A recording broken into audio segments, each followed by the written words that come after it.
Hello students, welcome to the hope study. आज हम लोग सोशल स्टडीज़ क्लास 4 चैप्टर 1.2 का डिटेल स्टडी करेंगे, जो कि आपके स्कूल एग्जामिनेशन के साथ साथ ओलंपियाड जैसे एग्जामिनेशन के लिए भी ज़रूरी है। तो चलिए शुरू करते हैं। तो इस चैप्टर का नाम है the northern plains. Plain word क्या होता है? तो देखिए, जैसे माउंटेन्स, हिल्स, प्लेट्यूज, आइलैंड्स होते हैं, वैसे ही ये भी एक मिट्टी की बनावट होती है। ठीक है, ज़मीन का ये एक लैंड फॉर्म्स है जो कि किसके थ्रू बनाया गया होता है? तो नदी और उसके साथ में जो भी हेल्प करने वाली छोटी छोटी नदियाँ होती हैं उनके थ्रू बनाई गई होती है। ठीक है, क्योंकि जैसे एक नदी आ रही है, कहीं से फ्लो हो रही है और साथ में उसके और छोटी छोटी नदियाँ भी साथ में फ्लो हो रही हैं, तो आपको पता ही है वाटर साथ में कुछ ना कुछ कैरी करके ले जाएगा। जब वो बहुत ही हाइट से वो फ्लो करती हैं तो अपने साथ different types of soils, concrete, stones, plants, animals, ये सब कुछ कैरी करके वो लाती हैं। और जब बिल्कुल फ्लैट एरिया में पहुंचती हैं जहां पर उनका स्पीड कम हो जाता है, तो उधर वो मिट्टियाँ छोड़ करके वो फाइनली जा करके सी में मिल जाती हैं। तो वो जो मिट्टी उन्होंने इधर उधर छोड़ा है, जहाँ स्पीड उनका कम हो गया, एक नदी और उनके साथ में जो भी छोटी नदियाँ थी यानी ट्रिब्यूटरीज, तो उससे धीरे धीरे थाउजेंड्स ऑफ ईयर्स में एक एरिया बनेगा, ज़मीन वाला एरिया बनेगा, जिसको बोलते हैं हम लोग प्लेन एरिया। ठीक है, तो यहाँ प्लेन्स वर्ड यूज किया गया है मतलब कि एक से ज़्यादा प्लेन। तो यस, हम यहाँ जो हम लोग स्टडी करने वाले हैं इसमें 3 प्लेन्स हैं। ये एक अलग एरिया है, ये मिडिल वाला एक अलग है और उसके बाद वो अलग है। ठीक है, हम आगे देखेंगे।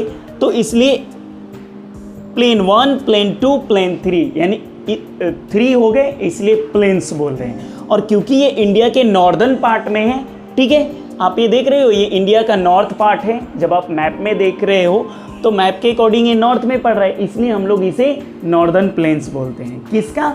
इंडिया का नॉर्दर्न प्लेन्स। ओके, तो आपने ये लेसन का नाम समझ लिया, द नॉर्दर्न प्लेन्स। प्लेन्स जो कि रिवर्स के थ्रू सॉइल्स, स्टोन से सब कैरी करके और फुलफिल करके एरिया को बनाया गया रहता है। और क्योंकि इंडिया के नॉर्थ में, इसलिए हम लोग इसे नॉर्दर्न प्लेन्स बोलते हैं। ठीक है, चलिए, ये आप चाहो तो इमेज देख लो। ये वैसे तो है बहुत ही ग्रीन है, हरी भरी है, बट ये इमेज उतना अच्छा नहीं दिया गया है। तो ये इस इमेज का नाम है फर्टाइल एंड लस ग्रीन नॉर्दर्न प्लेन्स। ठीक है, यानी वही उपजाऊ और हरी भरी भारत की उत्तरी मैदानी क्षेत्र। यहाँ इंडिया नहीं लिखा हुआ है, बट ये भारत की है। नॉर्दर्न बोला जा रहा है इंडिया के मैप के अकॉर्डिंग। ओके, चलिए, तो the northern planes between the Himalayas in the north and the Deccan plateau in the south. Northern plains पड़ता कहाँ पे है? तो उत्तर में यानी नॉर्थ में हिमालय और नीचे में दक्कन प्लेट्यू यानी दक्कन का पठार के बीच में पड़ता है। आप ये मैप देख रहे हो ना? ओके, तो this plains are quite smooth and flat. ये जो प्लेन एरिया है ये बहुत चिकना और सपाट है एक तरह से, मतलब बहुत ज़्यादा ऊंचा नीचा नहीं है। मैक्सिमम आपको इसमें 10 metre, 20 metre, 50 metre up and down landform मिल जाएंगे, उससे ज़्यादा नहीं। उससे ज़्यादा होगा तो हम लोग हिल्स बोलने लगते हैं, हिली एरियाज बोलने लगते हैं। ठीक है, तो नॉर्दर्न प्लेन्स बहुत ही चिकना है और फ्लैट है, थोड़े बहुत ऊपर नीचे हैं, क्योंकि मिट्टी है तो अप एंड डाउन तो होना ही है। They stretch from Punjab in the west to Assam in the east. ठीक है, ये कहाँ से कहाँ तक फैले हुए हैं? तो देखिए, वेस्ट में पंजाब तक है, हम इंडिया की बात कर रहे हैं, वेस्ट में पंजाब तक है और ईस्ट में असम तक है। ठीक है, यानी कि ये पंजाब से स्टार्ट होता है नॉर्दर्न प्लेन्स और लास्ट ईस्ट में असम में जाकर एंड होता है इंडिया में। बाकी और भी दूसरे कंट्री में है, बट हम तो इंडिया की स्टडी कर रहे हैं। तो इंडिया के अकॉर्डिंग, और they have a gentle slope, इसमें मतलब ढलान भी है, थोड़ी बहुत ढलान भी है, वहीं से नदियाँ जा कर के जो रिवर्स होती हैं फ्लो कर जाती हैं और फाइनली किसी सी में या ओशन में जा कर के मिल जाती हैं। तो स्लोप भी रहना ज़रूरी है। इसकी लेंथ कितनी है ये नॉर्दर्न प्लेन्स की, तो 3200 किलोमीटर्स है इसकी लेंथ। ओके, चलो, तो वही बात है, इसे नदियों ने ही मिलकर बनाया है अपने साथ में, उन रिवर्स ने कैरी करके लाया डिफरेंट टाइप्स ऑफ थिंग्स, और वो भर भर करके जो एरिया बनाया उसी को हम लोग तो प्लेन्स बोलते हैं। तो द नॉर्दर्न रिवर्स, तो रिवर्स के बारे में देख लेते हैं। Many important rivers flow through the northern planes, northern plains के थ्रू से होते हुए बहुत सारी नदियाँ बहती हैं। कौन कौन सी? Most of them rise from the Himalayas, और उसमें से ज़्यादातर जो नदियाँ होती हैं वो कहाँ से स्टार्ट होती हैं, यानी जन्म कहाँ होता है उनका, तो हिमालय में होता है। ठीक है, some of them rise from the hills of the southern plateau, और कुछ जो रिवर्स हैं उसमें से उनका जन्म हिल्स से होता है जो कि सदर्न प्लेट्यू में है। ठीक है, उनमें से हिल्स से वो कुछ नदियाँ निकलती हैं, वो हम आगे देखेंगे। अ प्लेट्यू, तो यहाँ एक वर्ड आया है प्लेट्यू, तो प्लेट्यू क्या होता है? तो a plateau is a large area of a fairly level land high above the area around it. देखिए, ये आप कोशिश मत कीजिए समझने की, मैं बता रहा हूँ, आप ध्यान दीजिए। देखिए, वो लैंड एरिया वो ज़मीन की बनावट जो कि 1000 मीटर तक है या उससे ज़्यादा भी है। ठीक है, लेकिन उस पर पिक नहीं है माउंटेन की तरह। ठीक है, वो इस तरह से पिक ऐसे बना हुआ नहीं है उसमें, वो और ढलान भी नहीं है, वो ऊंचा है बट ऊपर जाकर के बिल्कुल बराबर है, प्लेन्स की तरह है। तो उस तरह के सॉइल के ज़मीन के बनावट को, लैंडफॉर्म्स को हम लोग प्लेट्यू बोलते हैं। ठीक, द सतलज, अब देखिए आप, इसमें कौन कौन सी रिवर्स हैं main? The Sutlej, the Ganges, the Yamuna and the Brahmaputra are some of the important rivers of the northern plains. ये इम्पोर्टेंट 4 इम्पोर्टेंट नदियां हैं एकदम मेन, बाकी और भी हैं बहुत सारी।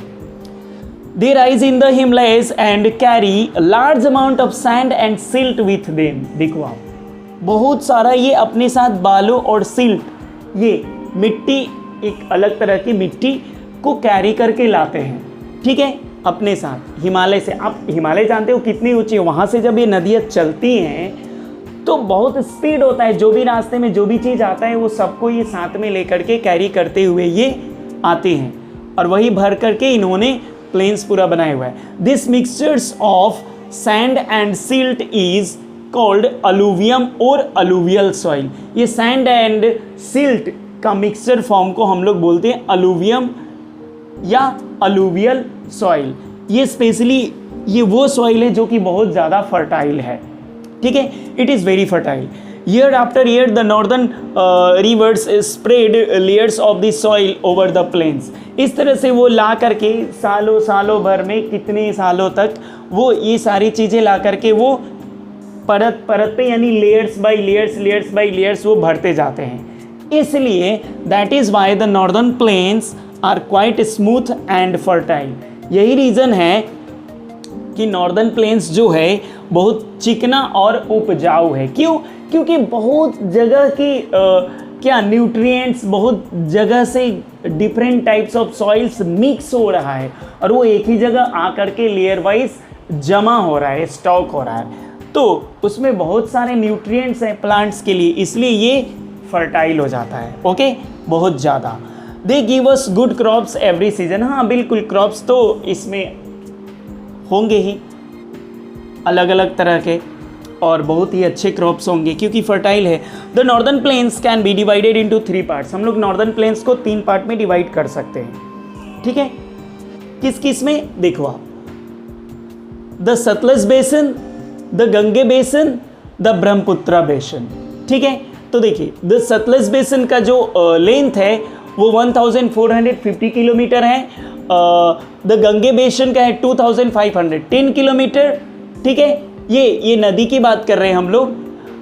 द ब्रह्मपुत्र का जो लेंथ है 750 किलोमीटर है। वैसे आप ऐड करोगे टोटल इधर उधर जो भी है इसका तो ज़्यादा होता है, बट आप यहाँ पर ये ध्यान रखिए मेन जो इस एक फॉर्म है उसकी बात कर रहे हैं 750 किलोमीटर। तो ये बेसिन क्या होता है अब इसको भी क्लियर कर लेते हैं। देखिए एक एरिया है, सपोज देखिए ये आप अगर देख पा रहे हो तो ये देखने की कोशिश कीजिए। मान लीजिए ये एक रिवर है, ये रिवर यहाँ से फ्लो करती हुई जा रही है, ठीक है, ओके। और इसके साथ में यहाँ से भी एक नॉर्थ से एक रिवर आकर के मिल रही है जो छोटी सी रिवर है, फिर एक नॉर्थ से एक और रिवर आ रही है, और ये साइड से एक और साउथ से एक रिवर जा कर के मिल रही है इसमें, और एक और साउथ से मिल रही है रिवर, ठीक है। तो ये जो मेन रिवर है, जो मेन बड़ी वाली रिवर है, इसको तो रिवर बोलेंगे, और जो इसमें छोटी छोटी नदियाँ जा कर के मिल रही है इसको बोलेंगे इस रिवर का ट्रिब्यूटरीज, ठीक है, ट्रिब्यूटरी, सहायक नदी। तो ये सब नदियाँ मिल कर के जो एक एरिया में जा कर के पूरा का पूरा मिट्टी फैलाएंगे और वहाँ पर एक लैंड एरिया बनाएंगे, लैंडफॉर्म्स बनाएंगे। उस पूरे एरिया को मान लीजिए इतना ये लोग भरेंगे ना, इतना भरेंगे, इतने बड़े एरिया को बनाएंगे, तो इसी को बोलते हैं हम लोग बेसिन।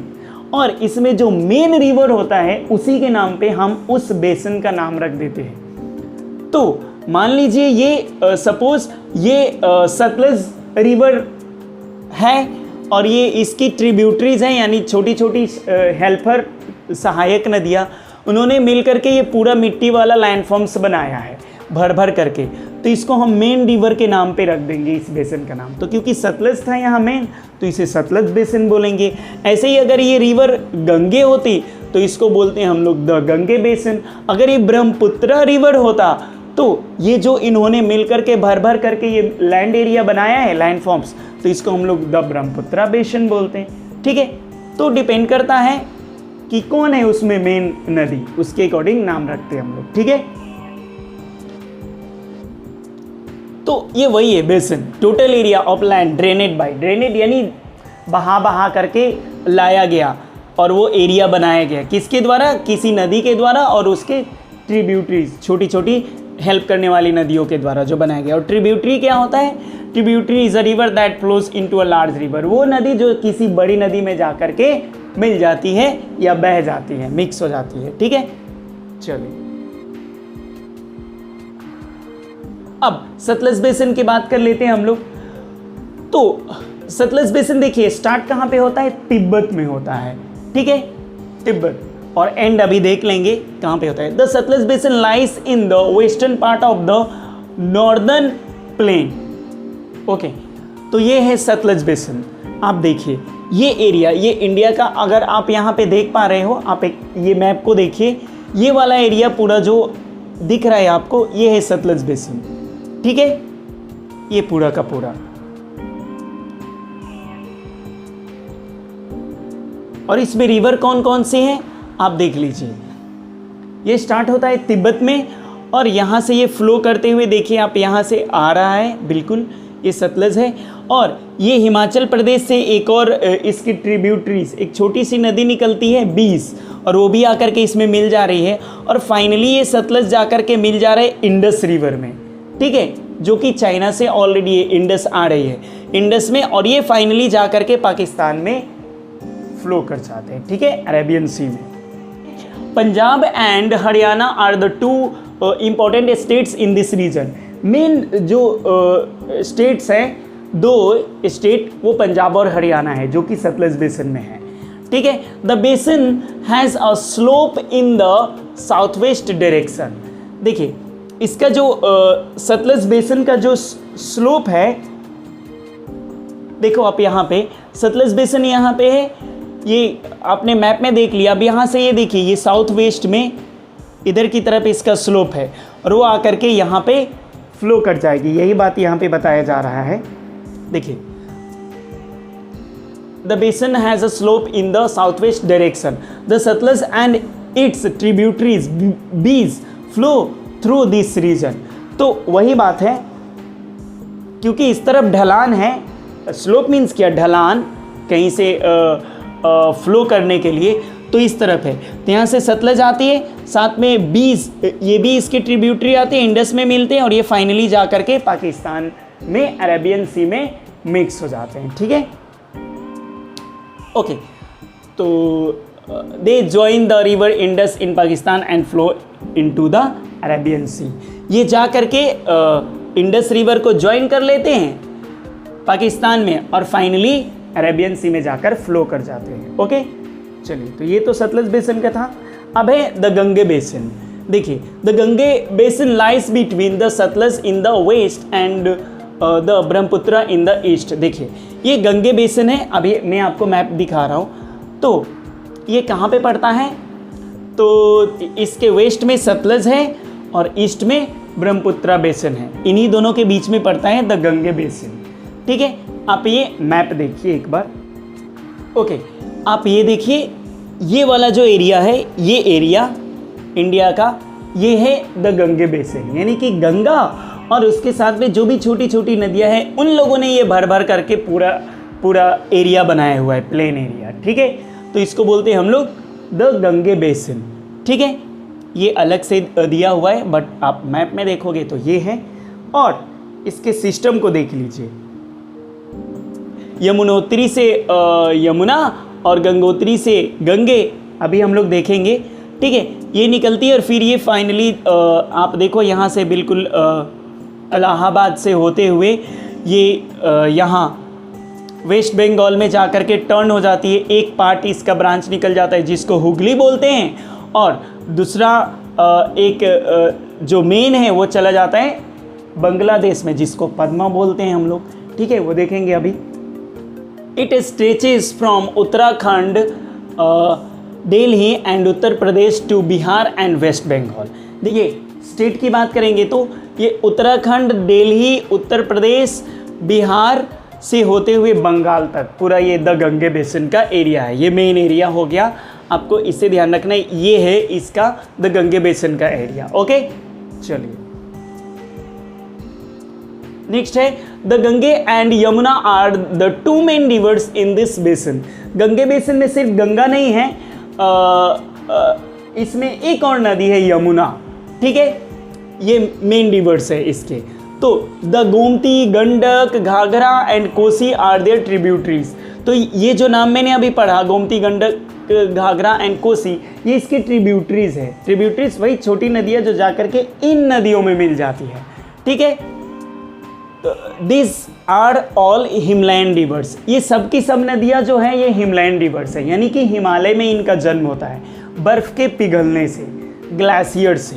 ओके, तो we know that the Himalayas remains covered with snow throughout the year. ये हमें पता है कि हिमालय जो है हमेशा सालों भर बर्फ़ से ढका हुआ रहता है। ठीक है, दिस स्नो कीप्स मेल्टिंग। तो उसके जो बर्फ़ है पिघलते रहते हैं थोड़े बहुत, अब कभी कम होता है कभी ज़्यादा होता है, बट पिघलता तो हमेशा रहता है। ठीक है, तो इसलिए दस the Himland reverse have plenty of water all the time. इसलिए जो हिमालय से निकलने वाली नदियाँ होती हैं उनमें हमेशा भरपूर पानी रहता है। क्यों? क्योंकि बारिश का उनको वेट करना नहीं है उन नदियों को, वो तो बर्फ़ पिघल रहा है और वो पिघल करके वो पानी के रूप में चेंज हो रहा है और वो फिर नदी में फ्लो कर रहा है, रिवर में फ्लो कर रहा है। तो इस तरह से पानी उसमें हमेशा थोड़ा बहुत कम होगा, बट पानी रहेगा उन नदियों में। ठीक है, तो इसलिए उस तरह के नदियों को जिनमें हमेशा पानी रहता है पेरेनियल रिवर्स बोलते हैं। ठीक है, बट अब नेक्स्ट रिवर्स देख लीजिए।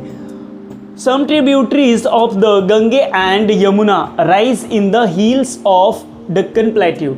कुछ नदियाँ जो हैं इनके ये ट्रिब्यूटरीज, छोटी छोटी नदियाँ जो गंगे और यमुना में, गंगा और यमुना में आकर के मिल जाती हैं, वो कुछ नदियाँ दक्कन प्लेट्यू में उनका राइज होता है हिल्स में। ठीक है, छोटी छोटी पहाड़ियों में।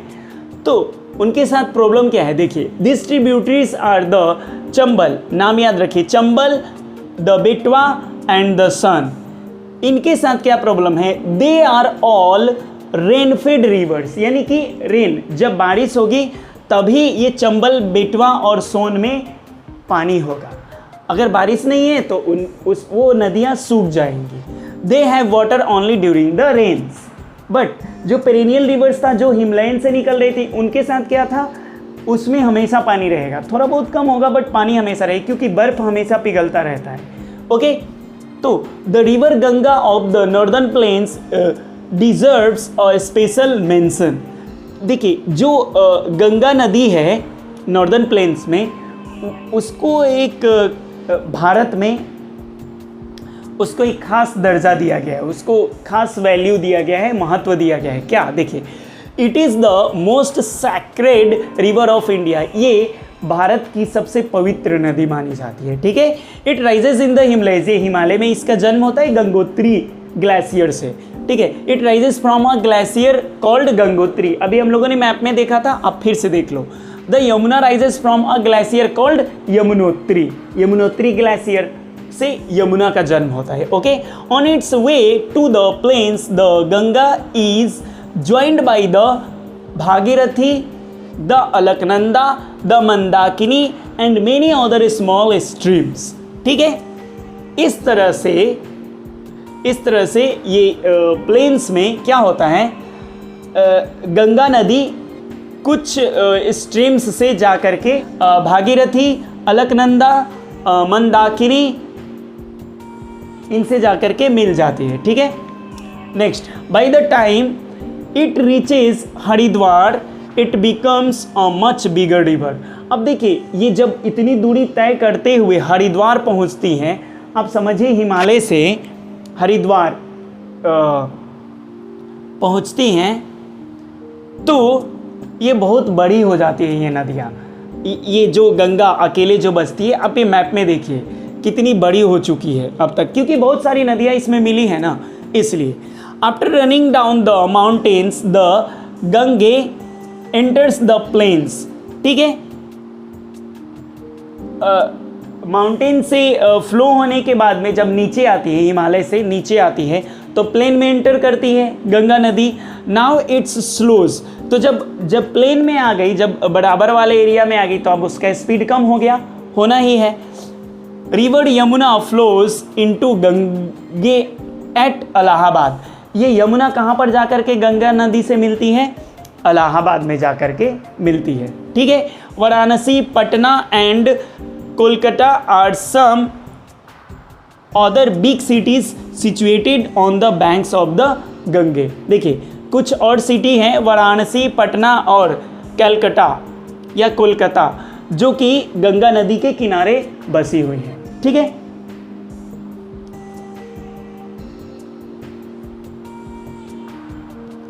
अब ये देखिए, the Gange flows through the states of Uttarakhand.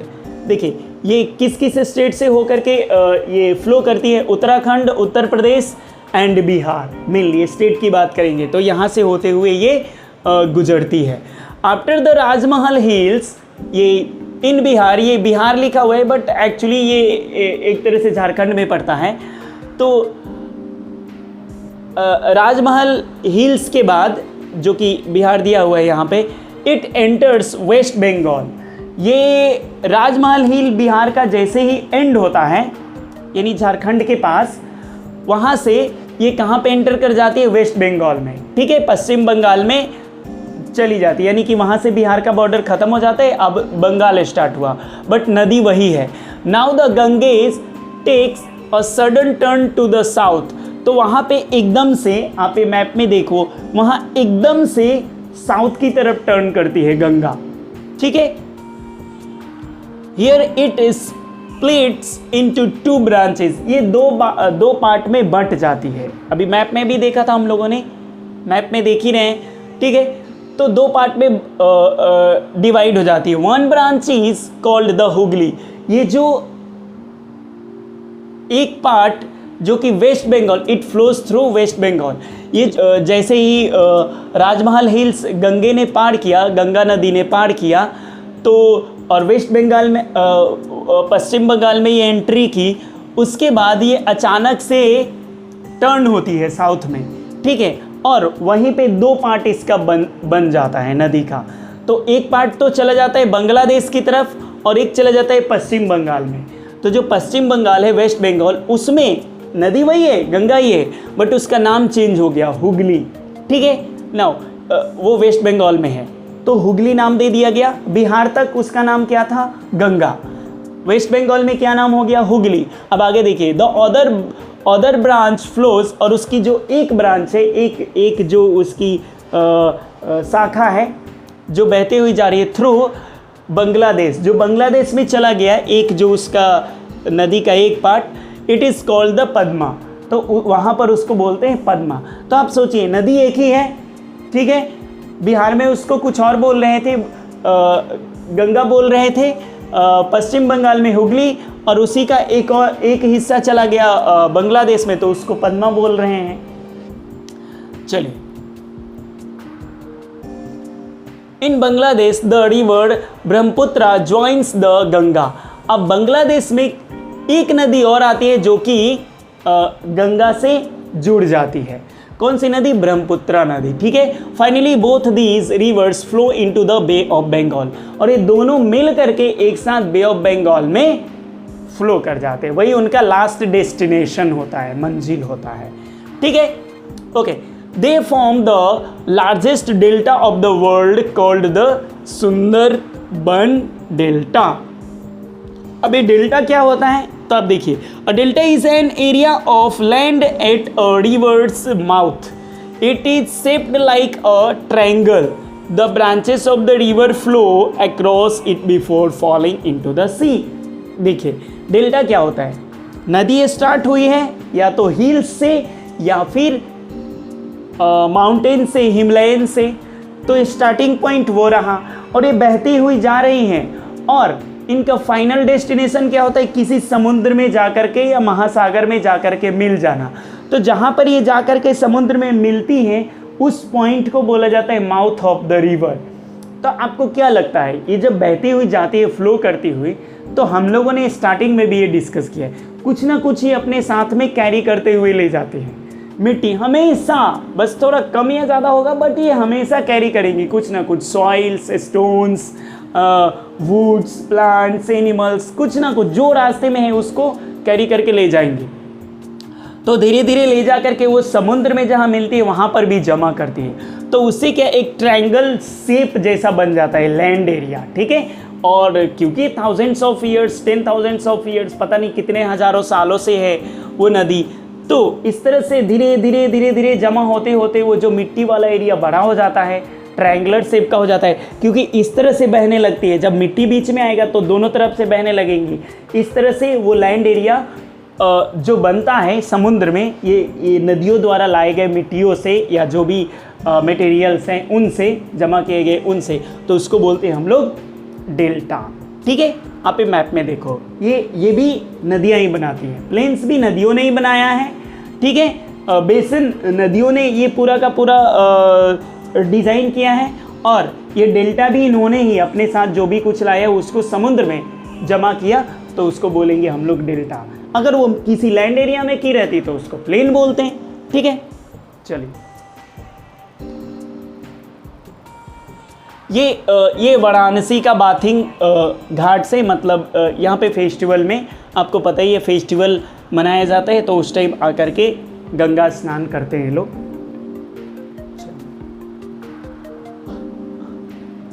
Like most rivers, the waters of the Gange too have become polluted due to the dumping of waste materials। देखिए, और भी नदियों के साथ में, ज़्यादातर नदियों की तरह ही गंगा नदी में भी बहुत सारा कचरा डाला जा रहा है लोगों के द्वारा, इसीलिए वो भी धीरे धीरे क्या हो रहा है, पोल्यूट हो रहा है, प्रदूषित हो रहा है, यानी गंदा हो रहा है। Efforts are now being made to make this river free from pollution.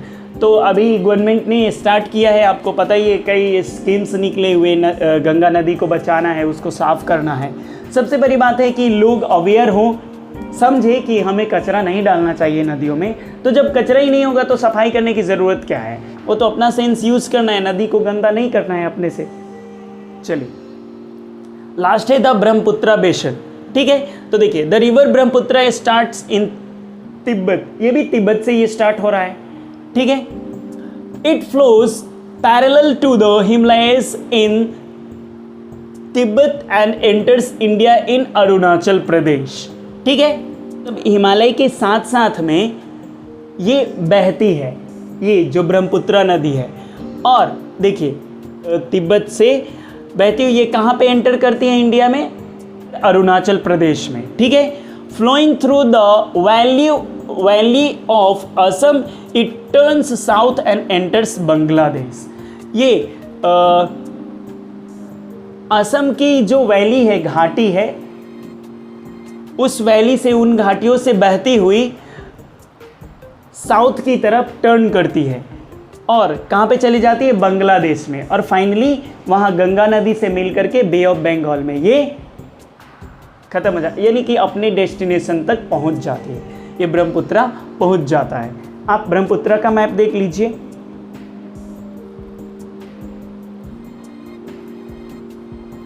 देखो आप, यहां से ये ब्रह्मपुत्रा स्टार्ट हुआ है, ठीक है, तिब्बत से, और इस तरह से बहते हुए आ रहा है। देखो आप यहां से ये बिल्कुल देखो पैरेलल बोला ना हम लोगों ने, अभी पैरेलल पढ़ा था, तो ये आप देखिए हिमालय के साथ साथ में ये बह रहा है यहां तक। यहाँ पे ये एंटर कर रहा है इंडिया में, अरुणाचल प्रदेश में, और फिर ये इस तरह से असम के वैली से होते हुए आता है और बांग्लादेश में एंट्री करता है और फाइनली बे ऑफ बंगाल में जा कर के फ्लो कर जाता है, ख़त्म हो जाता है, मिक्स हो जाता है, ठीक है, वो अपने डेस्टिनेशन तक पहुँच जाता है, ठीक है। चलिए एक और आप मैप देख लीजिए, ये separate map of Brahmaputra basin, okay, और ये कुछ पॉइंट्स टू रिमेंबर है, ठीक है। ये आप इसे स्टडी कर लीजिएगा। Thank you.